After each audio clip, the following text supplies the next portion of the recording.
रोज शंकर के मंदिर में प्रतिदिन जाने वाले को और एक और चीज अपने स्मरण में रहे, अगर शिव के मंदिर नहीं जा सकते तो अपने घर में जो शिवलिंग है उस पर जल चढ़ाओ। और यदि आप अपने शंकर के घर में शिवलिंग पर भी जल नहीं चढ़ा पा रहे हो तो किसी बेलपत्री का वृक्ष हो, उस वृक्ष के नीचे भी जल चढ़ाओ। और कभी मौका मिल जाए, कभी भगवान शंकर की बड़ी करुणा हो जाए, भगवान शंकर की बड़ी उदारता हो जाए, भगवान शंकर की बड़ी कृपा हो जाए, बड़ी कृपा हो जाए, भगवान शंकर जिस दिन तुम्हारे ऊपर बड़ी कृपा कर दे, किसी सोमवार को 3 नियम बना लो।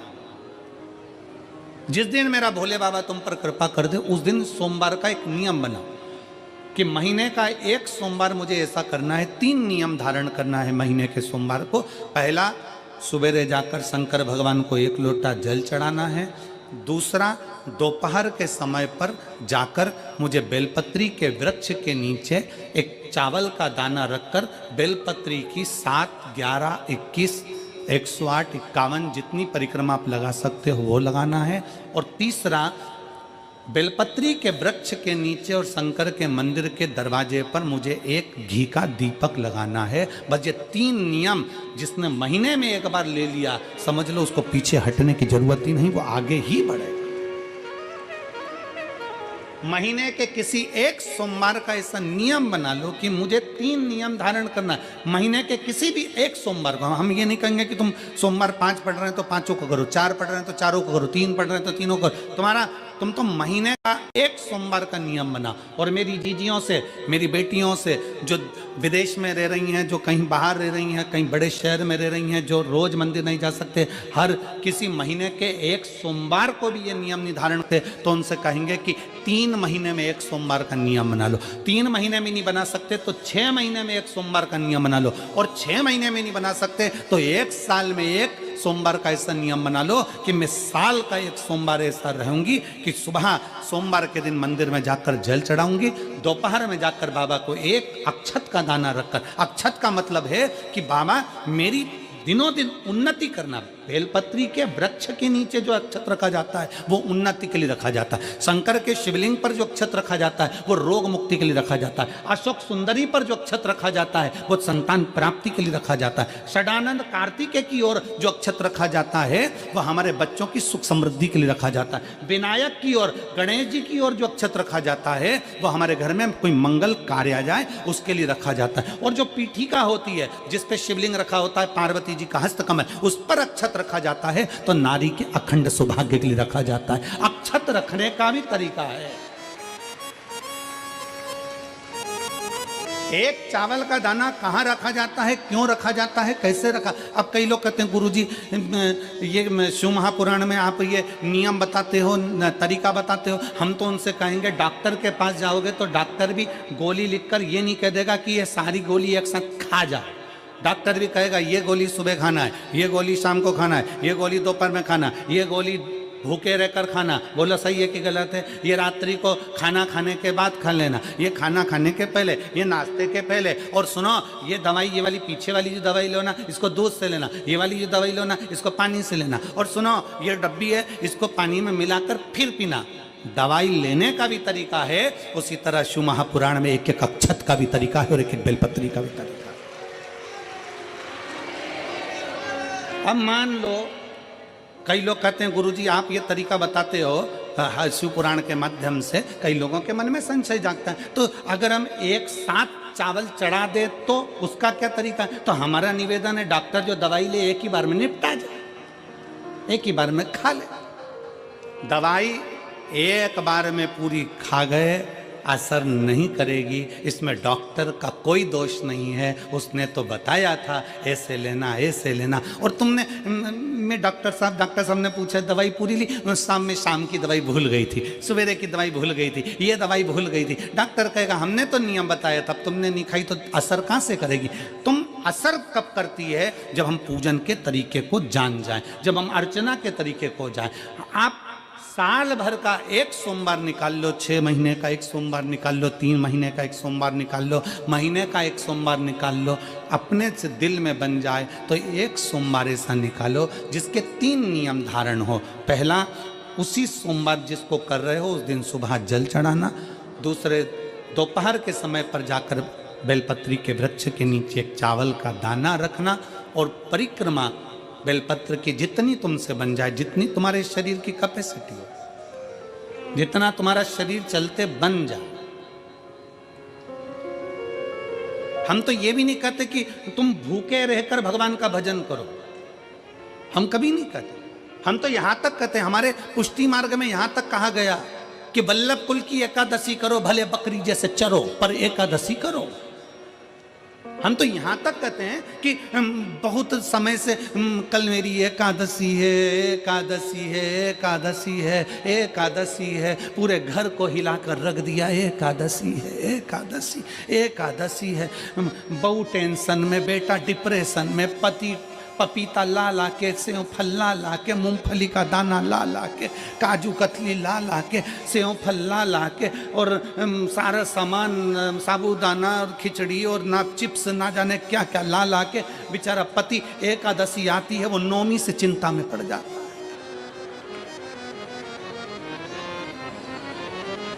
हम तो ये भी नहीं कहते कि तुम व्रत बहुत भारी करो, तुम व्रत उपास भी बहुत बहुत टेंशन वाला करो, ना ना ना।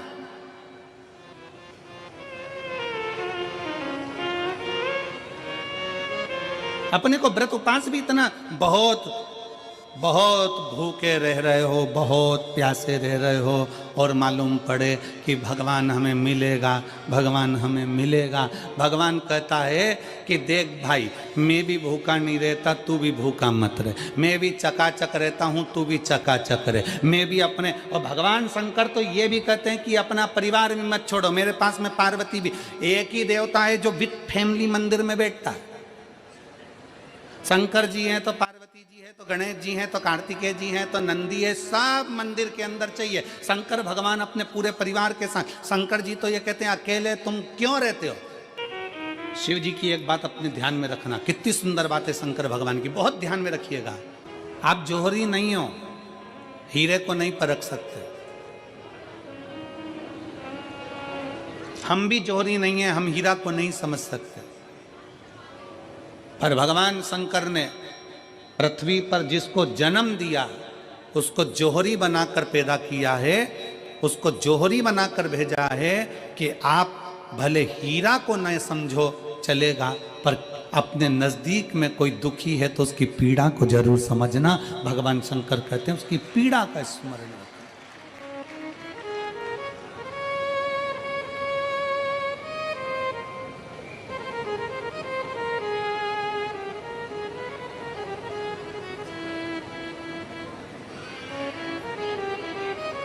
हीरा को समझो ना समझो, पर पीड़ा को जरूर समझिए, किसी के दर्द को जरूर समझिए, किसी के दुख को जरूर समझिए, किसी की तकलीफों को जरूर समझिए। पशुपतिनाथ का व्रत करते हो आप, 16 सोमवार का व्रत करते हो आप, संकट सोमवार का व्रत करते हो आप, शिवरात्रि का व्रत करते हो, सोमवार की अष्टमी का व्रत करते हो। उन व्रतों में सारे व्रत करो, मना नहीं है, पर उस व्रत में अपना पूर्ण समर्पण परमात्मा के प्रति रखो। केवल खाना छोड़ा है, अन्न छोड़ा है, भोजन छोड़ा है, और दिन में सुबह से लेकर शाम तक 2-3 बार तुमने कुछ ना कुछ पाया है, वो व्रत हो सकता है आपकी दृष्टि में, पर हमारी दृष्टि में व्रत कौन सा है। शिव महापुराण की कथा कहती है कि सुबेरे आपका व्रत चालू हुआ, दूसरे दिन ब्रह्म मुहूर्त तक जो आपका व्रत आपने रखा है, भगवान का जो व्रत कर रहे हो, उस व्रत में एक बात अपने अंदर उतार कर रखो कि इस दिन मैं अपने मोबाइल का त्याग करती हूँ, पूरे दिन मैं मैसेज नहीं पढ़ूंगी, मैं देखूंगी नहीं, मैं अपशब्द नहीं कहूंगी, मैं जानूंगी नहीं। दूसरा, आज के दिन मेरा व्रत है, आज 1 महीने में, 15 दिन में, 2 दिन में, 20 दिन में मैंने अगर किसी से भी अपशब्द कहा होगा, आड़ा टेढ़ा कहा होगा, तो सबसे पहले आज व्रत वाले दिन मैं उसको सॉरी कहूंगी, क्षमा मांगूंगी और अपने हृदय से लगाने का प्रयास करूंगी। व्रत है। व्रत का तीसरा अंश आज मेरा व्रत है, मैं आज के दिन किसी को भी अपशब्द नहीं बोलूंगी, किसी के लिए आड़ा तड़ा नहीं बोलूंगा। आज जितना बन सकेगा मैं सात्विक जीवन जीऊंगा। चौथा, आज मेरा व्रत है, आज के दिन मैं झूठ नहीं बोलूंगी, ना झूठ बोलूंगा सुबह से लेकर शाम तक। और पांचवा, आज व्रत वाला दिन है, जितना फलार मैं करूंगी उसका पैसा जोड़ूंगी कि 15 रुपए का मैंने साबुदाना खाया, 10 रुपए का बटाटा खाया, ये खाया वो खाया, सारा हिसाब लगाकर 55, 60, 70 रुपए जितने होते हैं उसमें से एक अंश निकालकर मैं उसका एक भाग किसी गौशाला में जाकर गाय को चारा जरूर दूंगी। आपका व्रत, आपकी साधना, आपका तप, आपका बल, आप कैसा कर रहे हैं? केवल भूखे रहने पर भगवत पद की प्राप्ति नहीं होती।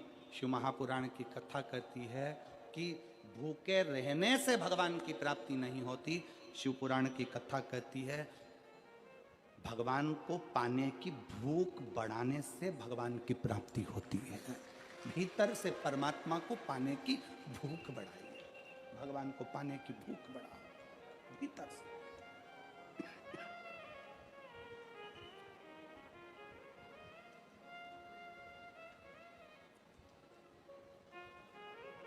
व्रत करो मना नहीं, तप करो मना नहीं, साधना करो मना नहीं, पर उस तप साधना में, व्रत में परमात्मा को पाने की ललकता हो आपके भीतर, भगवान को पाने की ललकता हो आपके भीतर, भगवत पद को पाने की ललकता हो आपके भीतर, तो भगवान है। हाँ, पुराण की कथा एक बड़ी सुंदर बात कहती है, व्रत आप करते हो, उपास आप करते हो, नियम आप लेते हो, पूरा किसको करना पड़ता है? तुम्हें नहीं। व्रत आप करते हो, उपास आप करते हो, नियम आप लेते हो, और पूरा देवाधिदेव करते हैं, भगवान शंकर करते हैं। बस इतना जरूर याद रखें कि जैसे कुछ प्राप्त हो भी गया तो शिव को धन्यवाद देकर शंकर के दरवाजे पर जाते रहना, यह हमारा कर्तव्य है।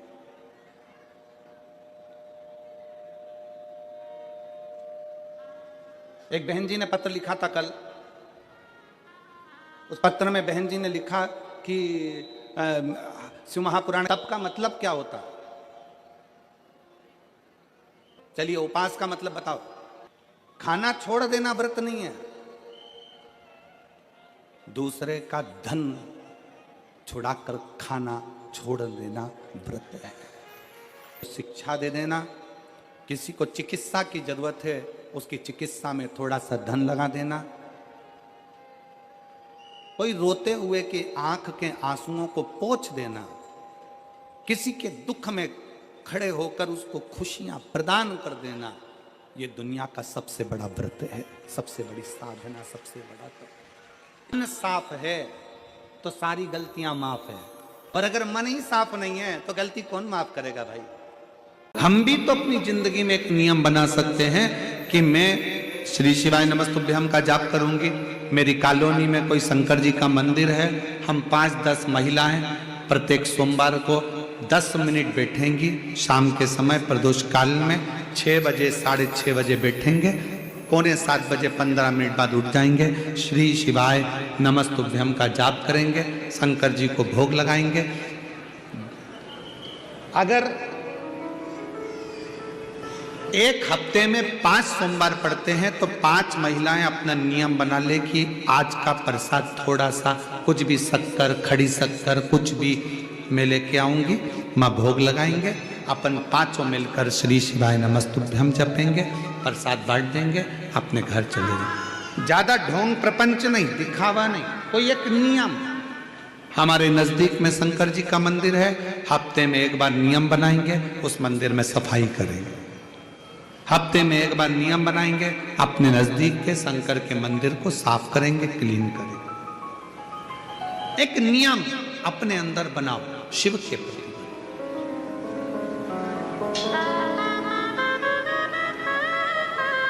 अपने भीतर जब हम नियम बना लेते हैं कि श्री शिवाय नमस्तुभ्यम जपना है, शिव को एक लोटा जल चढ़ाना है, शंकर की आराधना करना है, तो शिव हमारे लिए भी कोई ना कोई नियम जरूर बनाते हैं और हमारा कल्याण जरूर करते हैं। एक नियम बना, इस कथा को सुना, तुम्हारे पति को फल प्राप्त हो। कलिकाल में संसार में जो शिव महापुराण की कथा को सुनता है, श्रवण करता है, करवाता है, बाँचता है, सुनता है, वो जितने जीव इस कथा को श्रवण करने आते हैं, केवल उनका ही नहीं, उनकी 71 पीढ़ी का कल्याण शिव पुराण की कथा कर। लंबी बाती का प्रमाण अलग होता है। लंबी बाती क्यों लगाई जाती है? भगवान के मंदिर में, दीप में, देवियों की पूजन में, लक्ष्मी की वृद्धि के लिए। कौन से देवता के यहाँ लंबी बत्ती लगती है और कौन से देवता के यहाँ गोल बत्ती लगती है, उसका भी प्रमाण बनना। किसी देवी की पूजन करो तो लंबी बत्ती आती है, कुल देवता की पूजन करो तो लंबी बत्ती आती है। किसी मंदिर में किसी देवता को लगाने जाओ तो गोल बत्ती लगती है, उसका भी प्रमाण है। लंबी बत्ती जहां लगाई है, अगर लक्ष्मी के सामने लगाई है तो लक्ष्मी की लंबाई बढ़ती है, लक्ष्मी की वृद्धि बढ़ती है। अगर कुल देवता के नाम की लगाई है तो वंश की वृद्धि होती है। इसलिए हमारे यहाँ अमावस्या पूनम को जो पाटे माटे भराते हैं उसमें गोल बत्ती नहीं लंबी लगाई जाती है, जिससे हमारा वंश बढ़े। नवरात्रि में देवी जी की जो बाती लगाई जाती है वो लंबी लगाई जाती है, गोल नहीं। क्यों? क्योंकि जिससे माँ हम पर कृपा बना कर रखे, हमारा वंश खूब बढ़े, हमारे यहाँ लक्ष्मी की वृद्धि हो। स्थिर बाती, गोल बाती लगाई जाती है ब्रह्मा के मंदिर में, इंद्र के मंदिर में, देवता के मंदिर में। तुलसी के सम्मुख में लंबी बाती नहीं लगती, तुलसी के सम्मुख में गोल बाती लगाई जाती है महाराज, जिससे स्थिरता का भाव केंद्रित हो। स्थिरता का भाव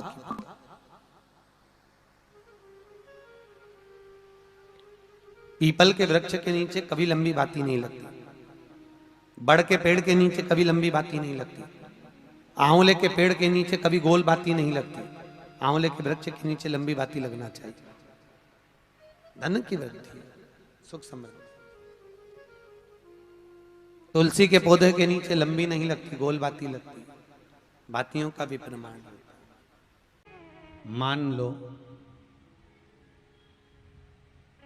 तुम किसी कार्य के लिए जा रहे हो,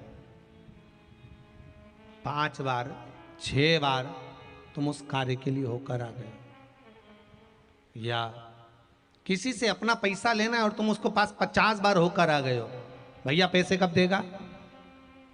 या किसी कार्य के लिए जा रहे हो, वो कार्य नहीं हो रहा, 50 बार होकर आ गए,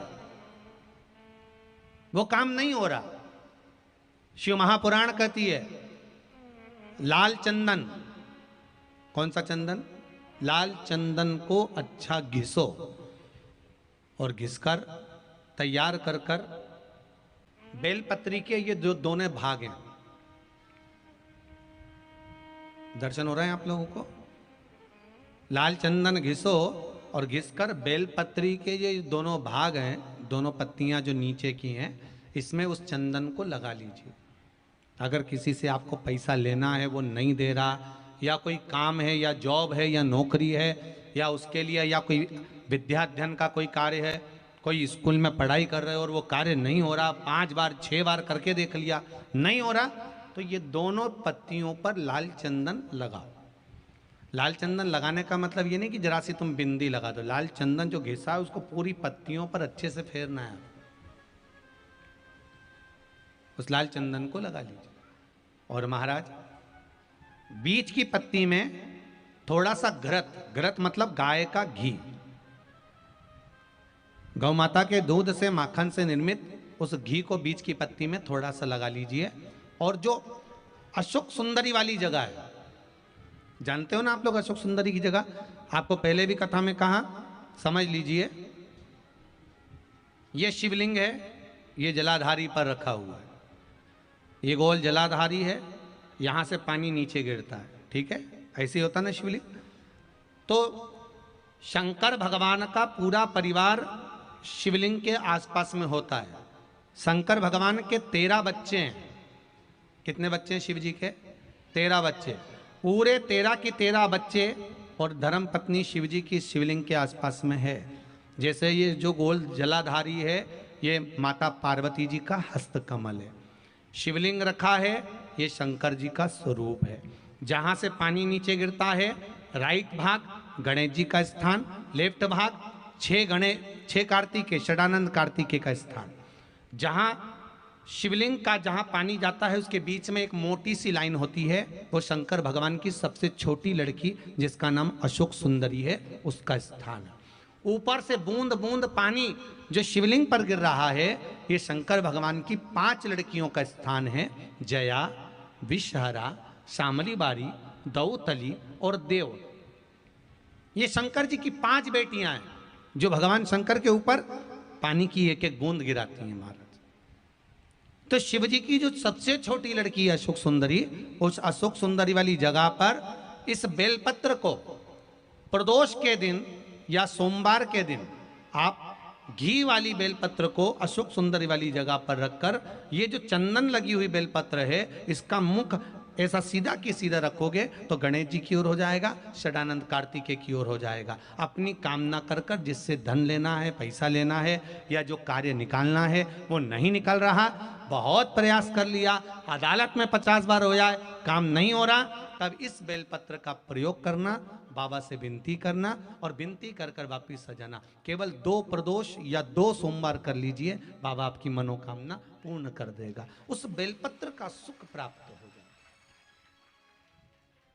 बेलपत्र पर इतना याद रखना, जो चंदन लगा हुआ भाग है वो नीचे होना चाहिए, अशोक सुंदरी की ओर। घृत का भाग अशोक सुंदरी की ओर होना चाहिए, नीचे की ओर, नहीं तो मालूम पड़े तुम ऊपर उल्टा रख दो उसको।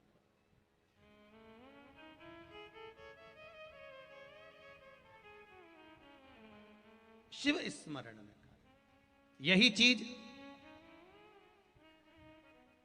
विवाह में भी कार्य आती है। जिन बेटा और बेटी का विवाह नहीं हो रहा, जिन बेटा बेटी का विवाह नहीं हो रहा, 30-30 साल के हो गए, 28 साल, 40 साल, 25 साल के हो गए, विवाह नहीं हो रहा, तो आज बेलपत्री पर दोनों पत्तियों पर लाल चंदन लगाइए और बीच वाली पत्ती पर पीला चंदन लगाइए। जिसका विवाह नहीं हो रहा उस नीचे की दोनों पत्ती पर लाल चंदन और बीच वाली पत्ती पर पीला चंदन।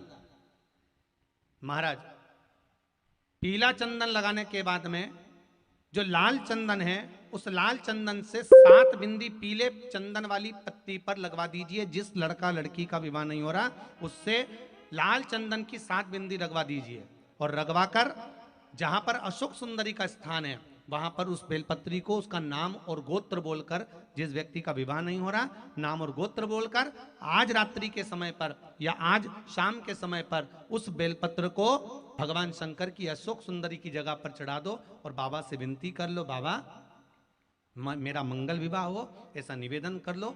3 महीने के अंदर विवाह पक्का, भगवान विवाह पक्का करा ही दे। जिसका विवाह नहीं हो, शादी बेलपत्री का प्रयोग,